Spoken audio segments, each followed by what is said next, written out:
There was a story of a king of a faraway kingdom. One day, the king made a visit to a rural and faraway land in his kingdom, and when he returned to his palace, his feet were swelling and sore for many, many days because of the rocky roads that he had walked in. He summoned his secretary and said, "I want all the roads in the kingdom to be covered in leather, so that my feet will never be swelling and sore like this again." The secretary responded to the king, "Your Majesty, this will need millions of cattle being killed and millions of hours of work to produce enough leather to cover all the roads in the kingdom." The king said, "So what? My feet are swelling now. I will not walk on those rocky roads again until they are all leathered." The secretary said, "Your Majesty, instead of leathering all the roads in the kingdom, may I suggest that you leather your feet instead? I will order you some good shoes, and your feet will be okay next time you walk." Now, in our lives, sometimes we are like this king as well.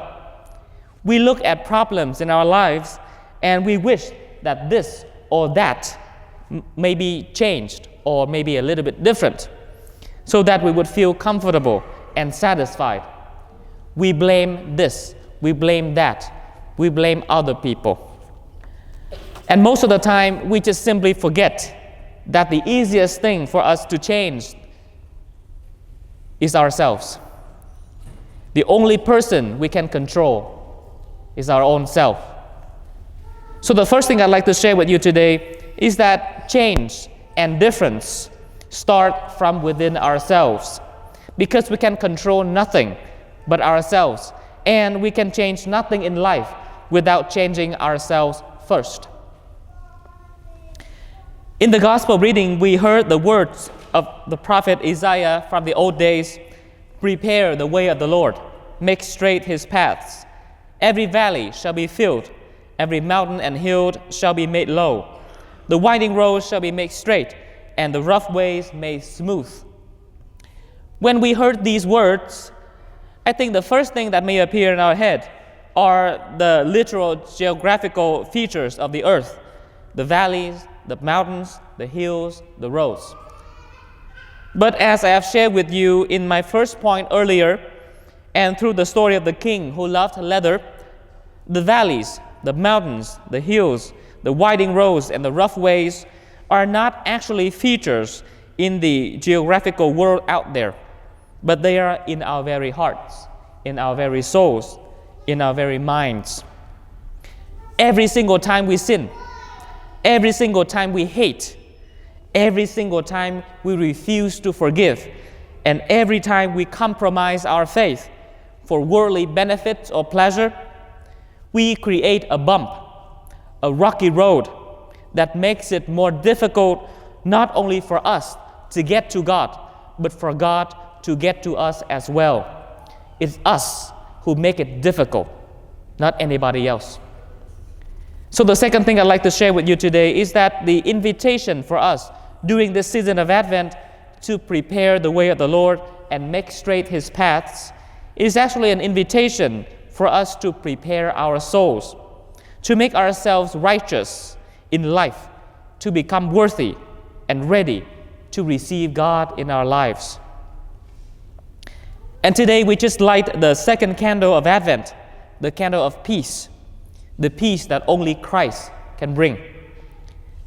So there was a story of a soldier who came and asked a monk, "Can you tell me the difference between heaven and hell?" And the monk said, "You are stupid. I bet you don't even know how to use a gun. You are not a soldier, but a loser." The soldier was naturally angry, and he took his gun out and was about to shoot the monk. But the monk said, "You see, this is what hell looked like." So the soldier put his gun in his bag and sat down in peace to listen to the monk. And the monk said, "You see, this is how heaven looked like." The peace that we are looking for in this season and in every other day of our life here in this world is not just something out there for us to fight for. The battle within ourselves every day to find peace is even more challenging than the battle out there in the world. If we keep wanting to win, wanting to possess, wanting to be superior, we will always still be struggling to find true peace in our hearts. This true peace is instead rooted in the way Jesus was born, poor in the way he and his family lived, humble regardless of his position as the Son of God, and obedient to the plan of God the Father. So in the second Sunday of Advent, the Sunday of Peace, I have shared with you 3 ideas so that we can all reflect together. First, change and difference start from within ourselves, because we can control nothing but ourselves, and we can change nothing in life if we don't start from within ourselves first. Second, the invitation for us during this season of Advent to prepare the way for the Lord is actually an invitation for us to prepare our souls, to make ourselves righteous and straightforward, to become worthy and ready to receive God in our lives.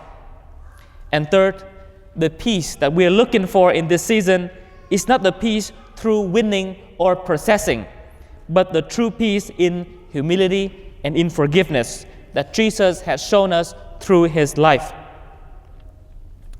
Change and difference start from within ourselves. Make our lives straightforward for God to come, and seek true peace in our own humility and forgiveness.